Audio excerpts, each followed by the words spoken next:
Bible reading സാംസ് 51. ദൈവമേ, നിന്റെ ദയയ്ക്ക് തക്കവണ്ണം എന്നോട് കൃപയുണ്ടാകണമേ. നിന്റെ കരുണയുടെ ബോധപ്രകാരം എൻ്റെ ലംഘനങ്ങളെ മായ്ച്ചു കളയണമേ. എന്നെ നന്നായി കഴുകി എൻ്റെ അകൃത്യം പോക്കണമേ. എൻ്റെ പാപം നീക്കി എന്നെ വെടിപ്പാക്കണമേ. എൻ്റെ ലംഘനങ്ങളെ ഞാൻ അറിയുന്നു. എൻ്റെ പാപം എപ്പോഴും എൻ്റെ മുമ്പിലിരിക്കുന്നു. നിന്നോട് തന്നെ ഞാൻ പാപം ചെയ്തു. നിനക്ക് അനിഷ്ടമായുള്ളത് ഞാൻ ചെയ്തിരിക്കുന്നു. സംസാരിക്കുമ്പോൾ നീ നീതിമാനായും വിധിക്കുമ്പോൾ നിർമ്മലനായും ഇരിക്കേണ്ടതിന് തന്നെ. ഇതാ, ഞാൻ അകൃത്യത്തിൽ ഉരുവായി. പാപത്തിൽ എൻ്റെ അമ്മ എന്നെ ഗർഭം ധരിച്ചു. അന്തർഭാഗത്തിലെ സത്യമല്ലോ നീ ഇച്ഛിക്കുന്നത്. അന്തരംഗത്തിൽ എന്നെ ജ്ഞാനം ഗ്രഹിപ്പിക്കണമേ. ഞാൻ നിർമ്മലനാകേണ്ടതിന് ഈസോപ്പ് കൊണ്ട് എന്നെ ശുദ്ധീകരിക്കണമേ. ഞാൻ ഹിമത്തേക്കാൾ വെളുക്കേണ്ടതിന് എന്നെ കഴുകണമേ.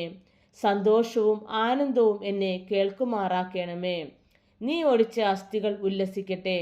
എൻ്റെ പാപങ്ങളെ കാണാതെ വണ്ണം നിന്റെ മുഖം മറയ്ക്കണമേ. എൻ്റെ അകൃത്യങ്ങളെയൊക്കെയും മായ്ച്ചു കളയണമേ. ദൈവമേ, നിർമ്മലമായൊരു ഹൃദയം എന്നിൽ സൃഷ്ടിച്ചു സ്ഥിരമായ ഒരാത്മാവിനെ എന്നിൽ പുതുക്കണമേ. നിന്റെ സന്നിധിയിൽ നിന്ന് എന്നെ തള്ളിക്കളയരുതേ. നിന്റെ പരിശുദ്ധാത്മാവിനെ എന്നിൽ നിന്ന് എടുക്കുകയും അരുതേ. നിന്റെ രക്ഷയുടെ സന്തോഷം എനിക്ക് തിരികെ തരയണമേ. മനസ്സൊരുക്കമുള്ള ആത്മാവിനാൽ എന്നെ താങ്ങണമേ. അപ്പോൾ ഞാൻ അതിക്രമക്കാരോട് നിന്റെ വഴികളെ ഉപദേശിക്കും.